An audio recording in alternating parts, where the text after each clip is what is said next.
Hello everyone. जय हिंद सभी को। कैसे हो आप लोग? आई होप कि आप लोग अच्छे होंगे और मस्त होंगे। तो दिन में हम लोगों ने 25 क्वेश्चन अटेंड किया था और अभी भी हम लोग बहुत ही इम्पोर्टेंट रिसर्च एप्टीट्यूड का 25 क्वेश्चन हम लोग चर्चा करने वाले हैं। याद रहे कि हम वे क्वेश्चन को टारगेट किए हैं जो आपका या तो ऑलरेडी परीक्षा में आ चुका है या तो आने की संभावनाएं 100% है। चलिए जल्दी से आप सभी जो है ज्वाइन हो जाइए और डायरेक्ट मुद्दे की बात करेंगे और खतरनाक तरीके से आपकी तैयारी हम कराते हुए आ रहे हैं। ठीक है, चलो स्टार्ट करें। यस, पहला प्रश्न कुछ इस प्रकार आपको देखने को मिल जाएगा।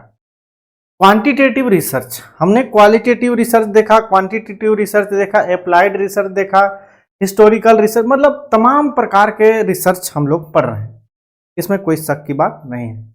बात यहां अगर क्वांटिटेटिव की हो यानी मात्रा, नाम से ही समझ में आ रहा है कि क्वांटिटी की बात होगी। क्वांटिटेटिव में किसकी बात होगी? क्वांटिटेटिव की बात होगी। यस, चलो जल्दी से आप सभी ज्वाइन हो जाइए। बहुत सुंदर, सभी को जय हिंद, जय भारत, जय छत्तीसगढ़। वेलकम है आप सबका मोस्ट इंपॉर्टेंट क्लासेस में। ठीक है, देखिए अब हम बात करेंगे। बात अगर क्वांटिटेटिव का हो तो यह मुख्य रूप से सांख्यिकी, जी हाँ बिल्कुल, संख्यात्मक, ये सब कितने हैं, जहां संख्या वंख्या हो सब किसके अंतर्गत आएगा? जल्दी से बताओ। तो आप कहोगे सर एकदम पहला ऑप्शन ही सही हो गया, हम बाकी को देखने की जरूरत भी नहीं है। बाकी आप देख सकते हो, लेकिन आपका कॉन्सेप्ट क्लियर हो जाएगा तो आपको देखने की जरूरत बिल्कुल नहीं होगा। आइए अगले प्रश्न की ओर हम मूव करते हैं।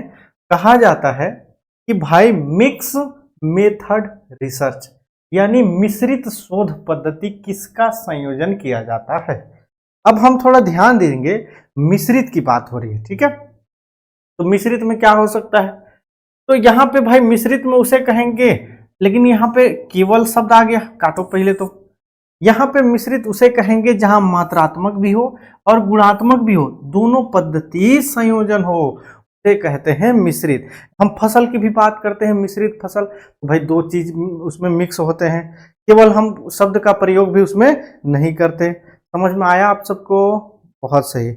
याद रहे कि एकदम आपका एक्यूरेट होना चाहिए आंसर, एकदम एग्जैक्ट होना चाहिए। समझ में आया?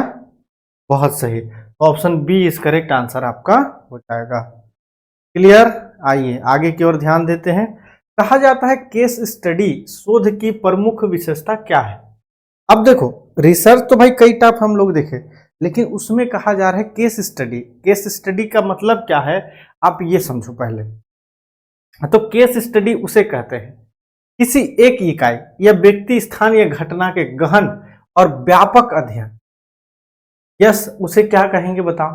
केस स्टडी कहा जाता है। कभी भी इसमें दुनिया भर की पूरी आबादी एक साथ सतही अध्ययन नहीं करेंगे, केवल रासायनिक और आंतरिक दूरी ये सब नहीं करेंगे। ठीक है, यहाँ पे बात होती है किसी एक इकाई, व्यक्ति हो सकता है, संस्था हो सकता है, या कोई घटना होते हैं। ठीक है, मान लो कहीं एक्सीडेंट हो गया तो वहां पे केस स्टडी किया गया कि यहाँ पे टाइम पे एक्सीडेंट हुआ और उस टाइम पे वहां पे क्या क्या चीजें मूव हो रही थी, हो सकता है ट्रक से हुआ कि कार से हुआ कि कैसे हुआ, ऑन द स्पॉट वहां पे स्टडी किया जाता है, उसे कहते हैं केस स्टडी। समझ में आ गया? बहुत सुंदर। तो यहाँ पे आप क्या कहेंगे? Option first is correct answer कहेंगे। समझ में आ गया? बहुत सही। ध्यान देना, अभी हम लोग फिर से 25 क्वेश्चन हम लोग टारगेट किए हैं। याद रहे आपका 25 इंटू 25 आना चाहिए।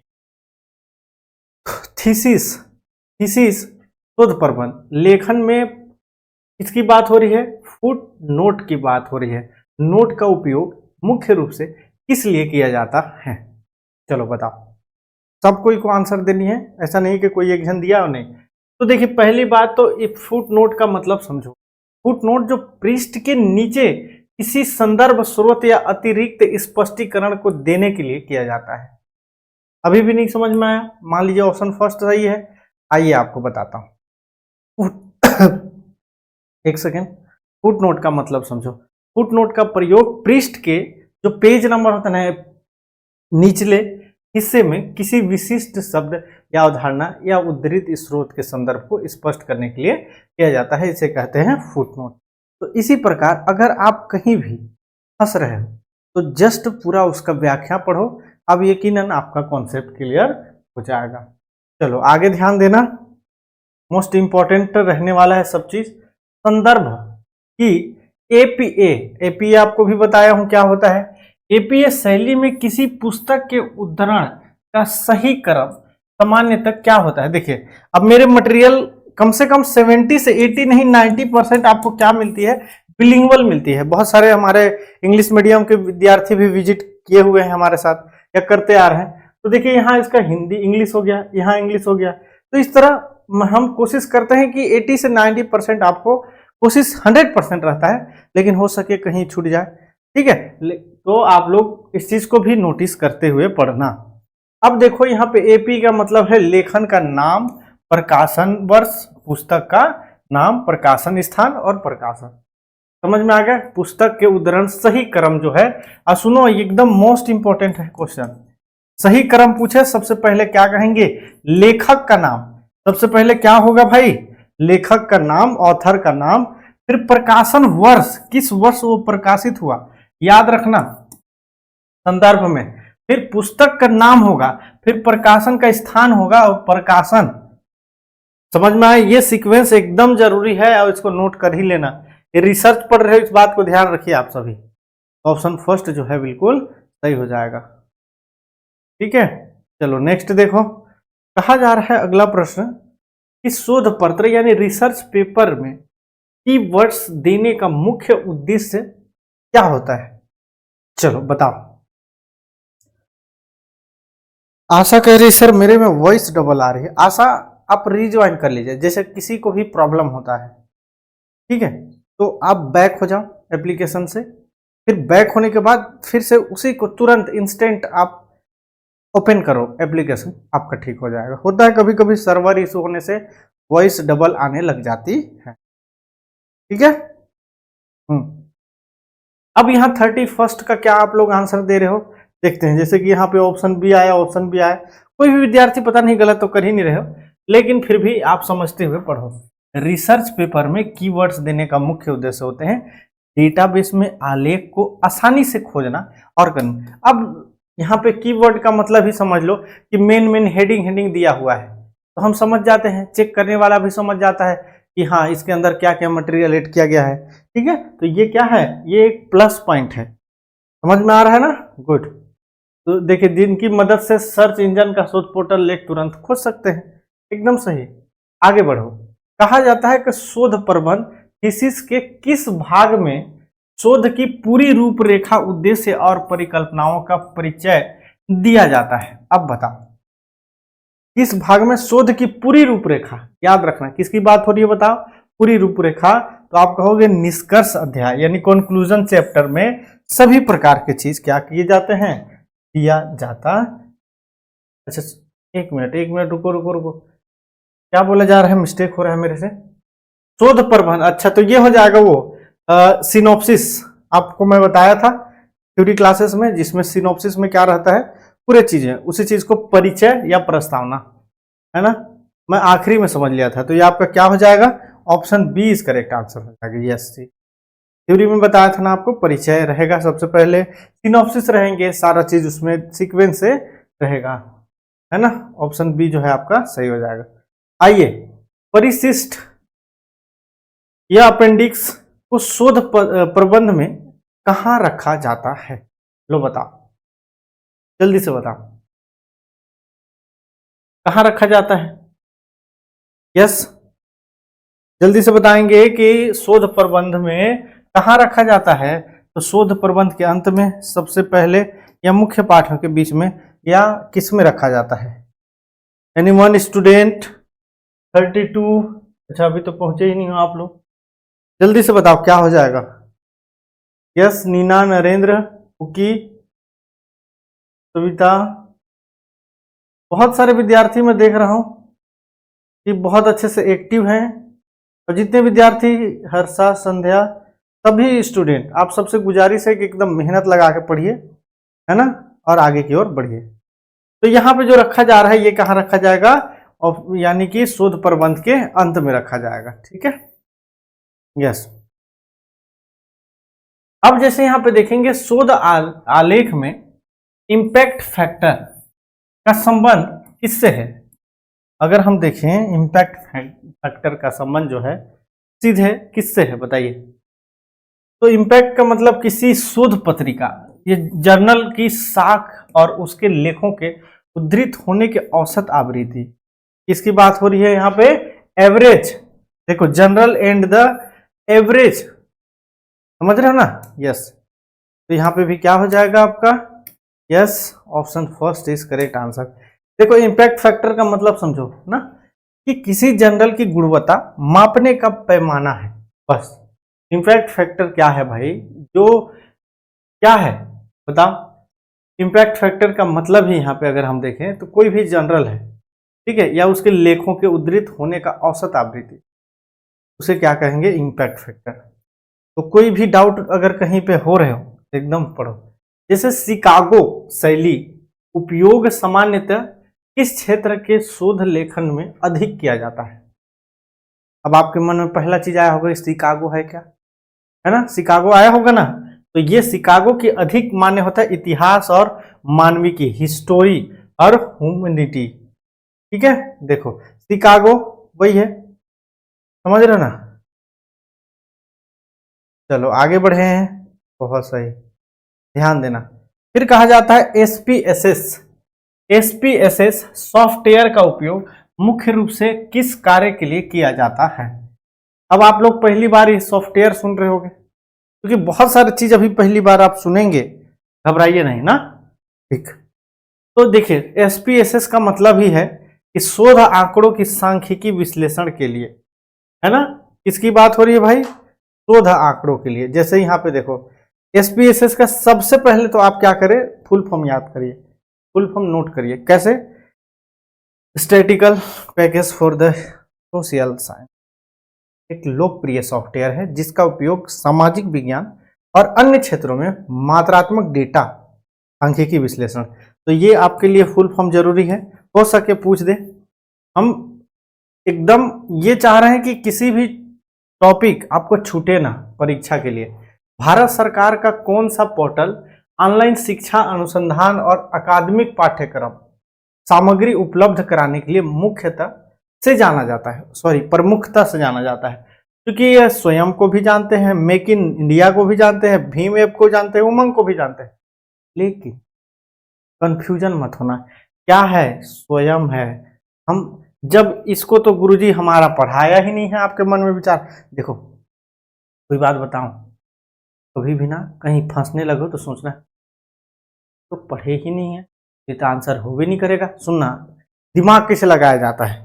आप सोच रहे होगे कि यार ये भीम ऐप के बारे में अंसारी सर तो कभी पढ़ाए ही नहीं है, उमंग के बारे में तो पढ़ाए ही नहीं है, मेक इन इंडिया के बारे में भी नहीं पढ़ाए हैं रिसर्च एप्टीट्यूड में। तो पढ़ाए क्या है, हम पढ़ाए हैं स्वयं प्रभा पढ़ाए हैं, मोक पढ़ाए, मेसी ओपन ऑनलाइन कोर्स पढ़ाए हैं।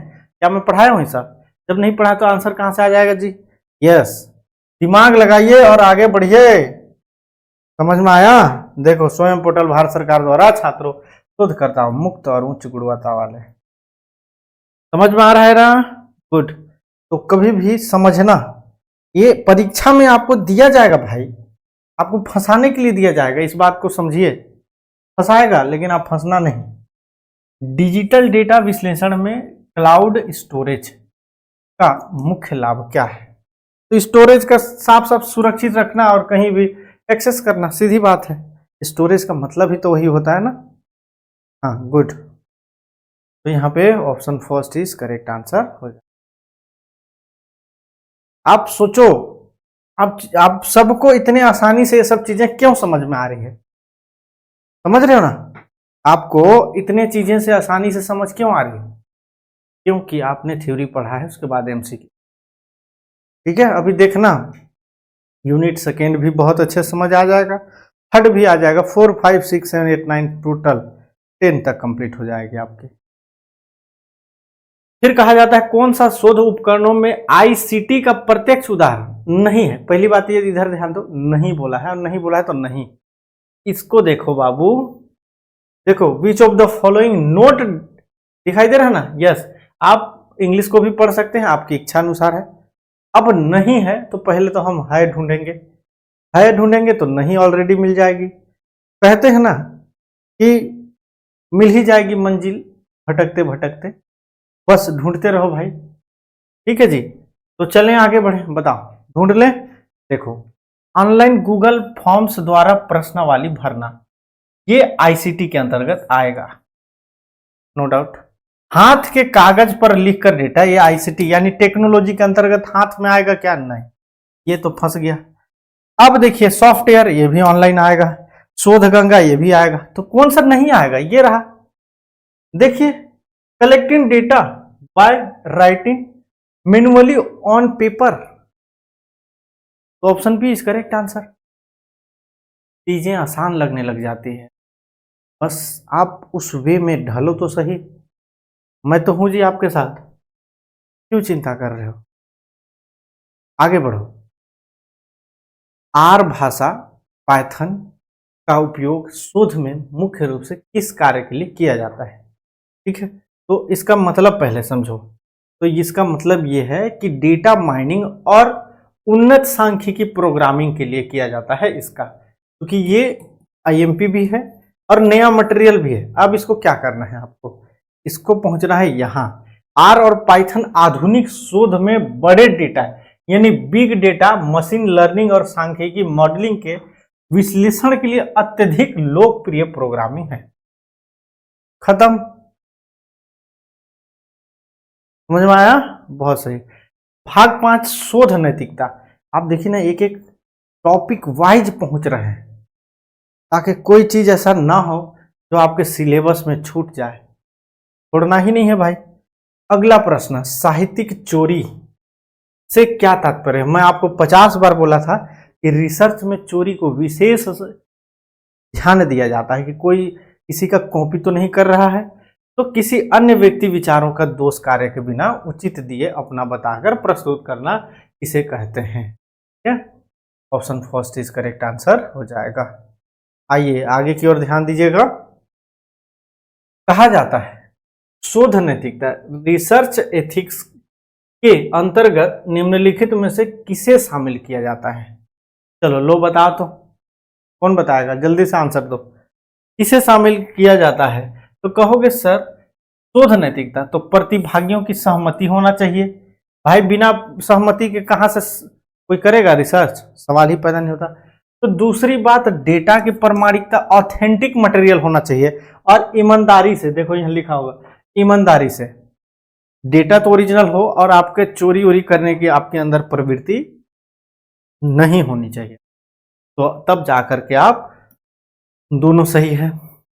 बोथ आर करेक्ट और करेक्ट एक्सप्लेनेशन आप दीजिए। क्या दिक्कत है भाई? सवाल ही पैदा नहीं होता। अब देखिए फैब्रिकेशन शोध के संदर्भ में क्या है? फैब्रिकेशन, अब बताइए क्या हो जाएगा? तो फैब्रिकेशन का मतलब ही है कि वास्तव में बिना प्रयोग या सर्वेक्षण किए मनगढ़ंत डेटा या परिणाम तैयार करना, उसे कहते हैं fabrication in the context of research. Note कर लेना भाई, फंस फुसा मत जाना परीक्षा में कि फैब्रिकेशन होता क्या है। फैब्रिकेशन उसे बिना कुछ काम किए फल की इच्छा कर लेना या फल प्राप्त कर लेना। देख रहे हो, बिना प्रयोग सर्वेक्षण के डेटा परिणाम तैयार कर लेना। हम चाह रहे हैं कि हम मेहनतें ना करें, हम फील्ड में जाए ही ना और डेटा को कलेक्ट ही ना करें, बैठे बैठे ऑनलाइन ही पूरा कलेक्ट करें और सबमिट कर दें, उसे कहते हैं फैब्रिकेशन। पार हो जाओगे सब, समझ में आया? अब बोल रहे हो, सोच रहे होगे ना कि सर क्या है सब हम लोग पढ़ने की जरूरत है। याद रखना कि जब ये कंप्लीट कर लोगे, आप सेट निकाल लोगे, तो आप बनोगे असिस्टेंट प्रोफेसर। अब जब आप असिस्टेंट प्रोफेसर बनने के लिए आपको पीएचडी करना होगा, तो फिर रिसर्च की ओर जाओगे और फिर मेरा नोट्स निकालोगे 2-4 साल बादों, फिर कहोगे कि हाँ सर का नोट्स निकाल लेते हैं और रिसर्च के बारे में पढ़ लेते हैं। उस दिन पढ़ोगे अप्लाइड रिसर्च, हिस्टोरिकल एक्शन, दुनिया भर के रिसर्च सब निकालोगे और सब आपको पढ़ना पड़ेगा। आज ही लिख लो, ये बात 100% सत्य है। और जब आप सिलेक्ट हो जाओगे उस दिन मेरे को याद करना कि हमको पीएचडी करना है और करना ही पड़ेगा। प्रिंसिपल बननी है, असिस्टेंट प्रोफेसर के बाद एसोसिएट बनते हैं, तो पीएचडी अगर पहले किए रहोगे तो एसोसिएट बनोगे। अब बाद में करोगे फिर वही, फिर धीरे से 10 साल का अनुभव होनी चाहिए और फिर पीएचडी करोगे, फिर आपका प्रिंसिपल बनोगे। प्रोसेस है, ऐसी हायर एजुकेशन नहीं है। अच्छे अच्छों की हवा टाइट हो जाता है। चलो आगे बढ़ते हैं। अब देखो किसकी बात हो रही है भाई, फाल्सिफिकेशन। अभी हम लोग पढ़े फेब्रिकेशन, में दोनों में क्या अंतर है। फेब्रिकेशन तो जान गए, फाल्सिफिकेशन समझो ये क्या है। चलो तो इसको बता दूं, फाल्सिफिकेशन दोनों एक ही है, नहीं ये तो गलत हो गया। फाल्सिफिकेशन मौजूदा डेटा, शुद्ध सामग्री को जानबूझकर फेरबदल किया जाता है, फाल्स काम किया जाता है, नाम से ही फाल्स, फाल्सिफिकेशन, फर्जी काम हो रहा है। फिर जबकि फेब्रिकेशन डेटा पूरी तरह से मानदंड बनाया जाता है। बस खत्म, option B is correct answer. अभी टाइम है, आप लोग अभी रियल लाइफ में एंट्री ही नहीं किए हो, धीरे से सब एंट्री करोगे, चिंता मत करो, ठीक है। जब आप पहुंचोगे याद करना कि सर आप सही बोल रहे थे। देखो कॉपीराइट कानून मुख्य रूप से किसकी रक्षा करती है भाई, रक्षा उसकी करती है जिसकी मटेरियल है, वो दूसरा यूज करेगा तो वो तो रक्षा करेगा ही, यही है मौलिक साहित्य कलात्मक कृतियां, है ना।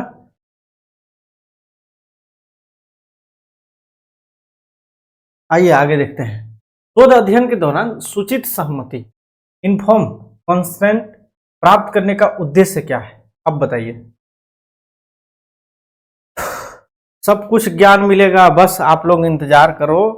प्रतिभागियों के अध्ययन के उद्देश्यों, जोखिमों, लाभों की पूरी जानकारी देकर उनकी स्वेच्छा से सहमति लेना, इसे कहते हैं सहमति। भाई नाम से ही सूचित सहमति, सहमति लेकर के काम होना, बिना सहमति का क्या होगा। डेटा गोपनीयता, अब डेटा प्राइवेसी समझ ही रहे हो, प्राइवेसी नाम से ही समझ रहा है किसी चीज को प्राइवेट रखना। तो प्राइवेसी अध्ययन भाग लेने वाले व्यक्ति की पहचान और जानकारी को गोपनीय रखना, मतलब प्राइवेट रखना, बस सब रिसर्च ही है।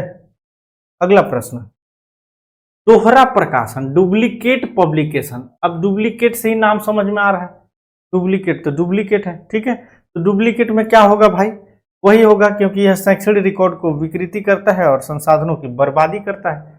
वही फोटोकॉपी दूसरे का चीज दूसरा कोई कर देगा तो बर्बादी ही तो होगा ना, समझ में आ रहा है ना। गुड। अब देखो निम्नलिखित में से कौन सी संस्था भारत में उच्च शिक्षा संस्थानों में शोध मानकों और साहित्यिक चोरी की रोकथाम के लिए दिशा निर्देश तय करती है। क्योंकि भाई चोरी ना हो इसके लिए निर्देश और मतलब हर चीज रोकता है और रूल रेगुलेशन जारी करता है, वह कौन है बताइए। वो है आपका यूजीसी, विश्वविद्यालय अनुदान आयोग। क्या लगता है सिर्फ कॉलेज का ही काम करता है? ना भैया, ये सब चीज को कंडक्ट करता है यूजीसी। ये आरबीआई कहां से आ गया बैंक यहाँ क्या कर रहा है भाई। चलो आखिरी सवाल है मेरे प्रिय विद्यार्थियों, आप इसका आंसर मुझे दे देना खुद से, ठीक है। चलो थैंक यू सो मच, अच्छे से पढ़ते रहो यार, एकदम रिकॉर्ड तोड़ना है इस बार, 80+ लाना है किसी भी हाल में, ठीक है।